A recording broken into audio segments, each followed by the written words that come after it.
welcome you here to the Chamber and wish you well in your role. When it comes to farm safety, it's said that it's often the simple things that can be the difference between life and death. And that was a message that came out of an all-island farm safety conference held in Monaghan last year.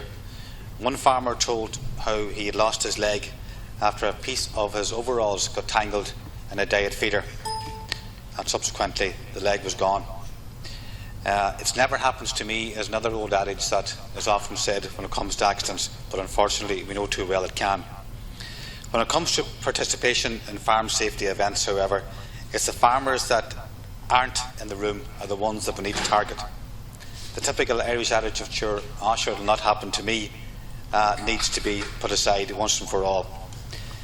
The stats are quite frightening, and I have some here in front of me today. 80% of deaths on farms in the first 5 months to the end of 2016 were associated with farm vehicles and machinery. In 2016, 5 people lost their lives in farm accidents in the past 5 months.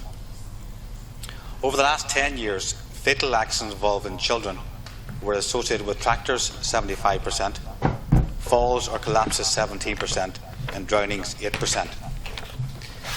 We all know that a huge amount of work carried out on the farm is done by a solitary individual on their own from early morning till late at night. It's unique, and it wouldn't happen in any other industrial site in Ireland, or indeed anywhere. And the farmer, of course, ends up being the jack of all trades. Where a machinery is broken down and the weather is threatening, he rolls up the sleeves, or she rolls up the sleeves, and gets stuck in and fixes it instantly. The image of the family farm is generally not one associated with death and injury, but perhaps it should be. The farm continues to be the most dangerous workplace out there. Agriculture is unique in many ways, in that, unlike any other sectors, accidents generally involve family members, including children and elderly persons. The rate of fatal farm accidents per 100,000 farmers is 60% higher than it is in the UK, and double that of some other EU countries. That too is a startling statistic.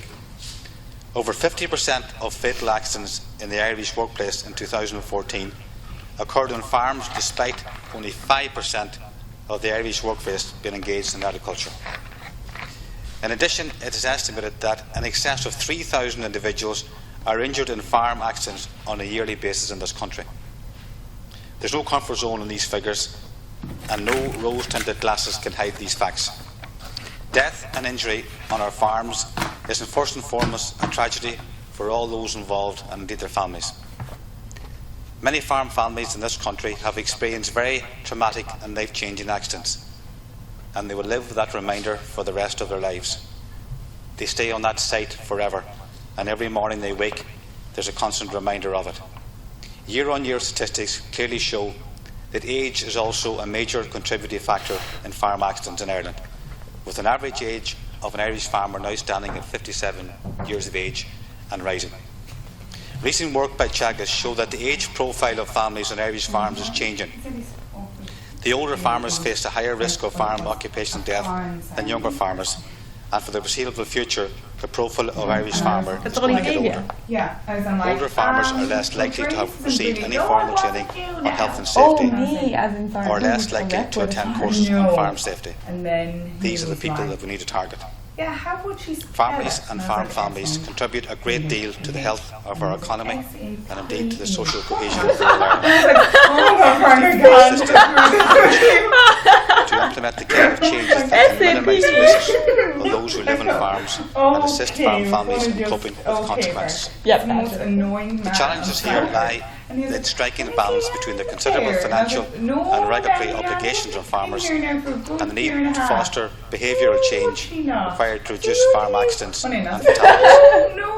Prioritising school education on farm safety at primary school is important, as children are often good policemen or policewomen when it comes to reminding the daddy and the mommy on safety issues. However, the focus needs to be continued at post-primary level, where the exam-focused nature of education often leaves such initiatives unfilled. There's no easy answers, but clearly needs to be done to bring the accident fatality level at the very least down to levels seen in the UK. Good English. Prime Minister, we have a job of work to do, and I welcome your proposals you've outlined here today, and I look forward to us collectively addressing this issue and trying to get those figures down to a level that we can somehow call it. What are you looking for here?